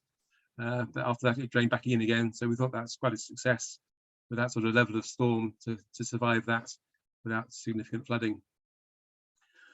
I mentioned we had some pools off to the side of the burn. This is again for the year after the project was constructed. And there's pools off to the left and the right here of the channel. The burn channel is lined by marsh marigolds, which are the yellow flowers you can see zigzagging through the picture off towards the right hand side, not daffodils in the front and foreground. And these pools are connected to the burn, so at periods of high rainfall, they'll fill up. And that was the same area a couple of days later after it had rained heavily. And the pools sort of merge together to create a bigger wetland expanse. And then gradually the water goes back into the mainstream and out to sea. So the system, early on, we knew it all worked, which was a relief in many areas that what we're doing is actually working.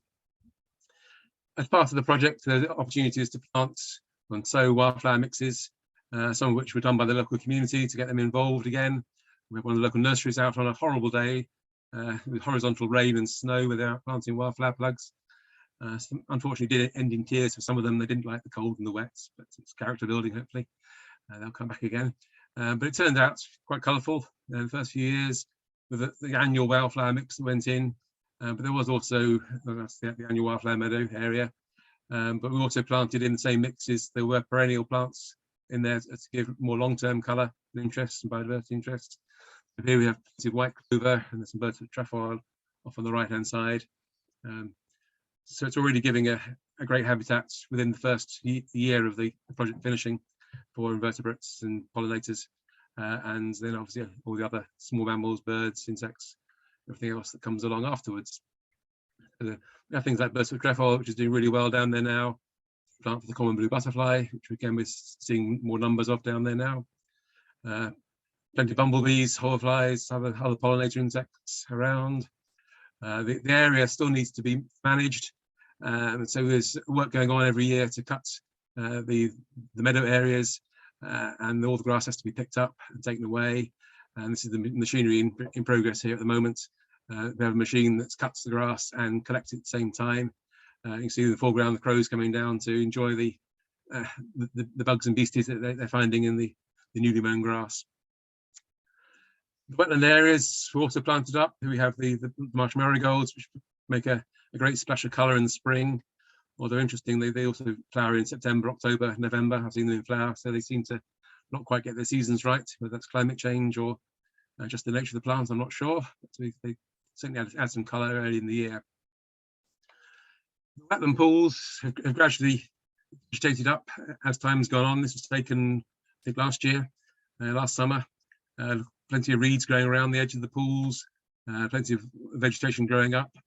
So they look much more natural now than they did initially. But it also means that we have to do some management work with these. We found a machine that is very good at getting vegetation within the water. This is a machine that has a reciprocating blade on the front end of it, which you can't actually see, it's below the water. So it can cut underwater. It doesn't disturb the rhizomes and the root zone at all of the plants. It just cuts them off. And there's a rake which they can mount on the front of the machine. It's actually on the back of the machine at the moment. So you can go back in and rake up all the vegetation it's cut. It's not a cheap machine. If you wanted to buy one, you're looking best part of £200,000, I believe. But you can hire it in. This costs about £800 or £900 a day to hire in. So again, it's not cheap, but it's much less invasive than going in with an excavator to rip out the vegetation that way. And from the visitor's point of view as well, it doesn't cause so much disturbance to the ground. It doesn't leave it looking like a mess. That was an area that after it being cut, you'd hardly know machine had been in there. If you got in there with an excavator, it would be all muddy all around the edges and not very pleasant looking. So it does a good job. And we aim to try and keep some vegetation in some areas all the time, so that the filtration effects is maintained to taking out some of the pollutants and the solids coming out of the water. So it's done on a rotational basis. It gives an indication of how the water quality changes down the river, down the burn. The cloudy end at the right-hand side is where it comes into the site, and the left-hand end is down towards the sea, which is a distance of less than 1 kilometre from one end of the burn to the other, where the vegetation is cleaning the water up. You can see visibly how much the water quality has improved there. We have things like emerald damselflies have moved in, and I think we've had 4 or 5 other species of dragonflies, damselflies recorded down there. Teal, mallard, plenty of other ducks moving in, herons, lots of moorhens. We've even had water rail breeding down there for a number of years now, which I think is quite amazing for such an urban site to get in there. Skylarks are plenty. Early summer, hear them singing overhead. Suspect they're breeding in some of the longer grassy areas. We've even had short-eared owl down there a couple of years ago, one winter. A bear took up residence for several months, which was great to see. We've even had red squirrels turned up. So things have been moving in there now. And we do have an interpretation panel on site to explain how the system works, some of the wildlife that's on site.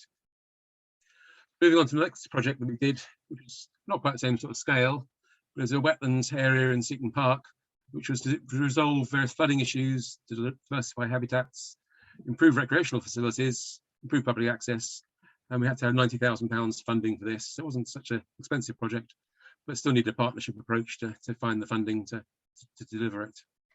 That was the issue. Where I'm standing taking the photograph was the main access route into the Seaton Park, the road, which is underwater. And before we did the project, this was happening on a fairly regular basis. The large area was getting flooded, and some of the recreational areas on the other side of the road were unusable just because they're either waterlogged or were actually underwater for much of the year. So we had to come up with a solution to resolve this. And so the solution we came up with was, again, after public consultation, on the recreational side, on the other side of the access roads into the park on the right-hand side, those who know the park going in, was to put in some new field drains to take the water back to the River Don, which is just a short distance away. A lot of those field drains over the years have collapsed or got blocked and weren't working. But then to create the wetlands, which you can see in the picture here in front of the digger, and to deepen some areas to increase capacity and create some little islands within it as well. And the idea being that some of the pools, the deeper areas, would hold water year round, but then after periods of heavy rainfall, it would fill up and hopefully not flood the road, and the water will gradually seep away. There is an overflow system within the wetland as well, so should we get a really severe storm, some of the water can go straight into the drains and escape to avoid flooding the access routes. Again, we had contractors doing most of the machinery work and a lot of the planting. We had a tremendous turnout to local people, local volunteers coming out to plant some of the wildflower plugs in the wetland. Lovely muddy job. The first session we had, we were expecting 30 or 40 people to turn out. We had over 70 people turn up on the day in October to do the planting. So that's phenomenal support from the local community. At the same sort of area, a few years later, the vegetation is really established well. You see one of the pools, this is taken in early summer. So it's a relatively dry time. There's still water in the pool there, but lots of reeds and sedges and other wetland plants growing up around it. This is what it looked like earlier this year. The reeds are really well established now. So it's actually quite difficult to see some of the wetland pools. They are still there if you venture in. We don't encourage people to do that, obviously, because it disturbs the wildlife too much. But it does help keep people away from the wetlands, which is one of the concerns people had in a public park. If you have open water, people are going to fall in and drown. The fact that it's not that deep is irrelevant, probably. But people have this perception that everyone was going to be in there drowning, or their dogs are going to get stuck in there and such like. So by creating a good barrier of vegetation around it, if people want to get in there, they can, but they're going to have to work hard to do it. So hopefully that allays people's fears from people going in there and drowning or getting stuck, what have you. We have the range of biodiversity has now moved in. Herons love it down there. I've seen 8 or 9 herons at one time in the winter time down there. There's often one feeding in some of the pools down there. Again, teal have moved in the winter time. Good numbers of teal. I've seen 40 or 50 teal in the pools in there. Oyster catchers are around the park all the time, but they really love muddy edges, probing around looking for food. And again, and there's also a good number of dragonfly, damselfly species fed up. So again, we've gone from an area that before the flooding was short mown grass, green desert, as I would term it, very little biodiversity, to an area now that supports a huge number of birds, different species and insects, small mammals, etc. And the deer that are in the park come down and drink there early in the morning. Quite often you see them. So it's made quite a substantial change. And we're getting more and more bats over the area. The bats were quite common over the river, but now they're moving in, coming in over the wetlands, getting the Dorbentons and pipistrelles in over the wetland areas in the summer months as well. So great range of wildlife in an area that was formerly really lacking in biodiversity almost completely. And it's an area that some people thought was going to look a mess. They weren't very happy about the ideas, but now most people you speak to think it's a wonderful habitat. And to have something like that just by the main entrance to a park, which is a relatively formal park, it still has the formal park areas as well. But it's quite a bit of a leap of faith for our politicians and senior managers to allow this sort of thing to happen there. But we tried other options to manage the flooding issues, like trying to pump the water away, which just didn't work. And this is an idea that we came up with, we'd hope would solve the problem, and is working with nature rather than fighting it, which has got to be the best way to do things, and providing new habitats and a feature that the public enjoy. And people come down there bird watching, looking for insects, doing photography. So it's created a different feature in the park. And there certainly has been interest from other park managers across Scotland for doing this sort of idea in other sort of formal parks. So it's hopefully spread some interest in the ideas of doing this elsewhere. Ian, we've run out of time there. I'll give you maybe 1 more minute and then I'll need to stop you, sorry. Sorry, yeah. The final one is the Denburn Valley project, which was creating a bund to hold back water in the Denburn to create to wetland areas and wildflower areas. So this is a quick overview of the area there, which also we managed to get the funding as part of it to build a new pond dipping platform and viewing platforms in other parts of the valley. When the bund works, when it floods up, this is the same platform underwater. Again, the water soaks away slowly after that. So it cleared down a couple of days after that.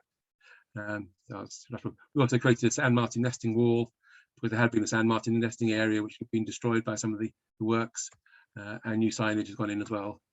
And this project last year won a Scotland awards in the RSPB for the working wetlands, which is all 3 of these projects. So we were pleased to have that as well. So that's the end of me. Perfect. Thank you very much for speeding through that. All really good projects there. So we'll do a quick question for Ian. I think there's one in there just now, Lena, and then we can go back to some of the other questions that have been coming up if there's no other ones. Yeah, there's just one, and it was on the East Tullisburn, Ian. Kay Regan asks, who manages the wildflower meadow at East Tullisburn? It's the council's grounds maintenance teams that do that in collaboration with the Ranger Service. That's it.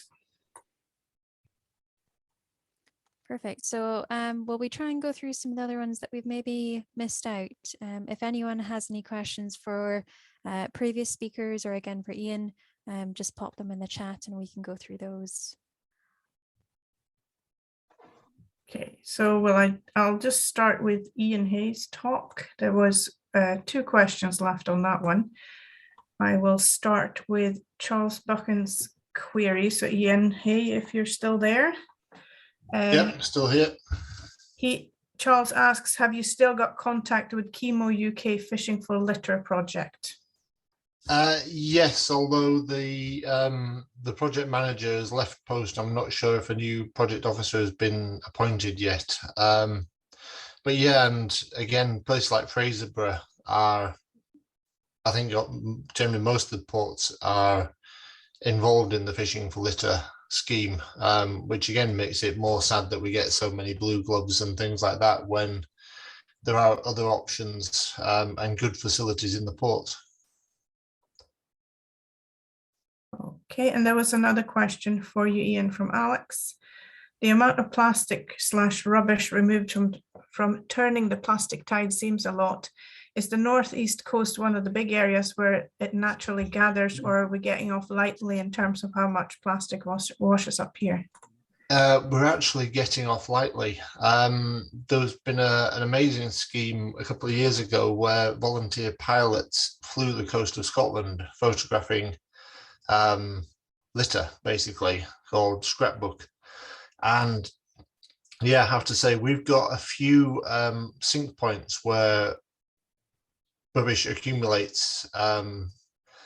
But if you compare it to some of the West Coast, we do get off very lightly. And again, we're also very lucky because we have a relatively high population and a relatively small coastline. So the councils have been absolutely superb in helping us. Whereas if you then see some of the places on the West Coast where you've got effectively a smaller council with a vast area, as in smaller in terms of population, they simply cannot afford to be dealing with the amount of rubbish that they have on some of the beaches. So yes, ours tends to be from the North Sea, whereas some of the beaches on the West Coast, they fairly regularly get seeds wash up with all the rubbish that could only have come from the Amazon. So yeah, we have some bad places, but overall, we're actually relatively okay compared to some of the other areas, which is sad. Thanks, Ian. I'm on mute there. Oh, hang on. So there was one more question for Roger Owen, if he's there still, hopefully. I'm here. No, okay. This possibly is one that we can point the question to somewhere else. Emma Tildesley asks, what are beavers doing that causes that huge change in habitat structure, and why are they controversial? Beavers are great engineers. What they do is they love to be in and hang around in water systems. So what they do is they engineer wherever they are to be more watery. So they, because of the damming activities and the excavation activities, they produce more connected wetlands and waterways. So that's what they do that's really good. What's controversial about it is that in most of the places in Scotland where they have moved to, they've also occasionally caused damage by burrowing into flood banks and so on, so that where there are agricultural fields protected by flood banks, the beaver may well cause some damage to those. And so that's why it's controversial. And that's why there has to be some kind of agreement on management. And what's really important actually would be that there would be some very robust riparian woodlands for them. So river woods would be really important for where beaver are either introduced or make their own way to. Okay, there was a fair few for Al, unfortunately, still left. So I will start from the top.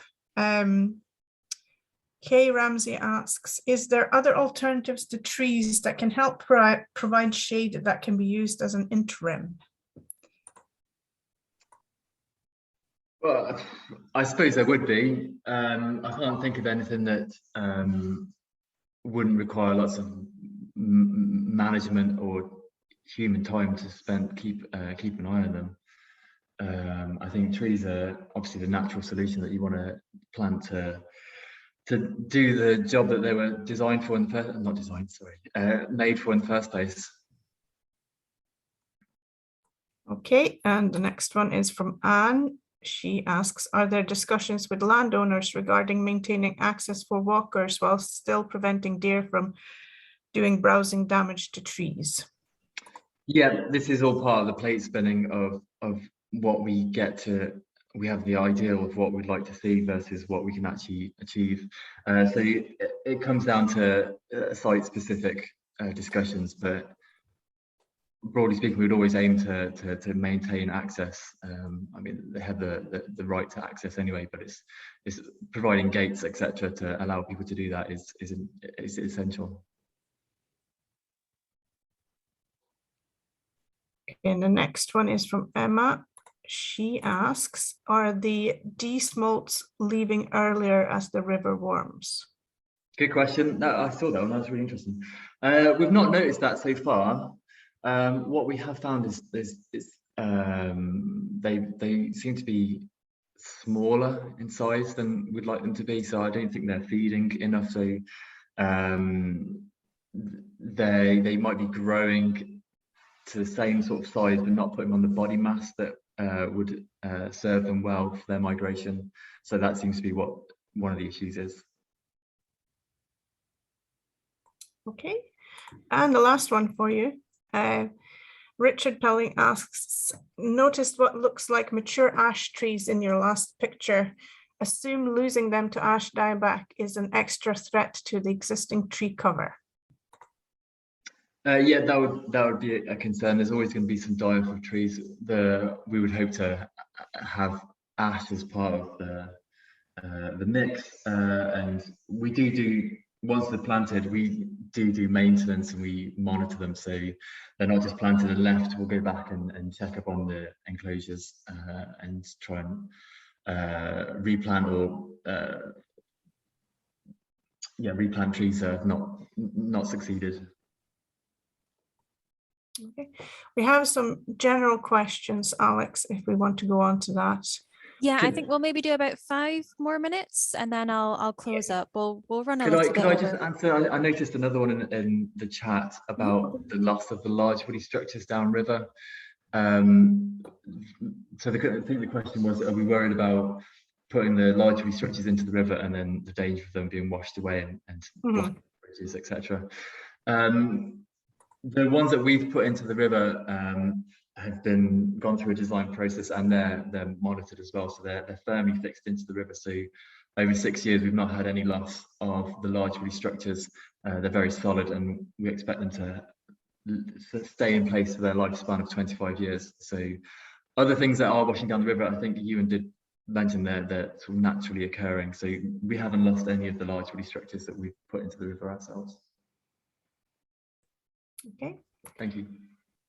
This one is for a fair few of the speakers, and Lou is asking if there are any places in particular that you'd recommend visiting to see good examples of riverside conservation or reforesting work, and also any projects, and this is pretty much for anyone attending the talk, that you would recommend for getting involved with as a volunteer. Anyone want to go first?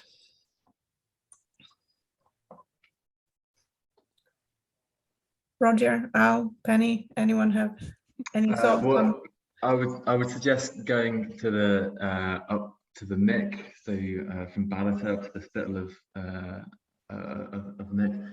You get a good view of large woody structures. There's some leaky dams there. There's tree planting work there. There's ancestral channel reconnection work going on there as well, and there's examples of fish paths going up past a hydro scheme as well. So that's got quite a good mix of some of the habitat work that we've been doing. I'll just add to that, in the Spey catchment, there's the Alt Logie project near Carbridge, which is a nice one to look at because it's a river restoration project which was done about 9 years ago. So you can really see how those natural processes have restored the burn, although it's not that accessible. But if anybody wanted to see it, they could get in touch with us. And the other one is our biggest project up on the River Colden in Newton Moor, where we've done some large wood structures in the river and also big planting schemes, and that's just a lovely place to go for a walk anyway on a nice day, and very easily accessible. And there's also the Belty Burn, of course, which is near Tarland, which is a major project of remeandering and creation of riparian woodlands and so on. So that's certainly worth looking at. Okay. And this might be for Alex, Roger, possibly. as part of the partnership management group. As a newcomer, Graham says, I'm struck by the number of different monitoring and recording organisations that there are. Does this data fragmentation inhibit an analysis, and are there plans to unify wildlife recording and analysis? I guess I see Glenn Roberts is here, so perhaps Glenn can also chip in on this question. Yeah, very quickly, I would say in terms of recording and data coming in, it tends to be people who are quite knowledgeable in one field who record things, and fields tend to record things a little bit independently. So it can be quite fragmented. There are some plans to try and improve that and bring more data together. I think technology is helping us a lot with that as well. But Glenn, I don't know if you're happy to come in and say about some of the work that's coming to unify some of our data. Yes, hello, can you hear me? Yep. Okay, yeah, this is Glenn Roberts speaking here. Yes, for any species recording, so records of any species at all that you may like to contribute, the North East Scotland Biological Records Centre, which is NESBiP for short, we would be happy to accept any records of any species at all that you might want to record. They don't have to be special and rare records. Anything from common to the rare is gladly accepted. We can also help you with identification of any photographs if you're not quite sure what you're seeing. So that's for the whole of the North East Scotland, so Aberdeenshire, Aberdeen City, and Moray as well. And also we do cover the Cairngorms National Park area too. So do send in any records to us. I will type into the chat the email address and the website address so that you have that to hand. Hope that answers the question there from my part. Yeah, there are some larger, more Scottish government scale plans about trying to unify all these different data streams and make that more accessible and usable, because that has been a problem in the past, but it's not quite there yet. I'll just make a brief comment, Alex, on that. I'm currently in the middle of constructing a website along with Scottish Environment Web, where essentially it will be for citizen science data as a data store and accessible by interactive mapping on, and that will be on Scottish Environment Web. It's not there yet, but we're in the middle of constructing that, and that's for all rivers and lochs in Scotland. Perfect. I'll maybe draw things to a close there. So I'm just very briefly going to share my screen again. Don't worry, I'm not going to talk for too long. So I'm on to the thank yous now. So on behalf of the rest of the partnership, I'm going to give out some thanks. Firstly, a massive thank you to all our attendees today for joining us and contributing your questions. It was great to have a nice diverse range of people attending. We've got environmental professionals, we've got interested members of the public, staff from local authorities. We've also got some local councillors who have joined us. So that's wonderful. Thanks again to the Cabinet Secretary for her welcome message to kick us off. Thank you to our fantastic speakers for all your hard work. And I'd also like to do a special thank you to Lena for helping me through all the technical part this morning, fielding the questions. So we hope that everyone goes away today having learned something new, that we maybe have inspired you to get involved in protecting and restoring our natural environment. So whether that's contributing to citizen science, doing a beach clean, planting some native trees, reporting invasive species, there are lots of ways that we can all contribute. So hopefully we can turn that inspiration into some action. If you're interested in finding out more about the partnership, please follow our social media or visit our website. So the links for those are just on the screen there. And just to say finally, we'll let you know by email and social media when the video of this session has gone live. So probably early next week. But a big thank you to everyone involved in this morning.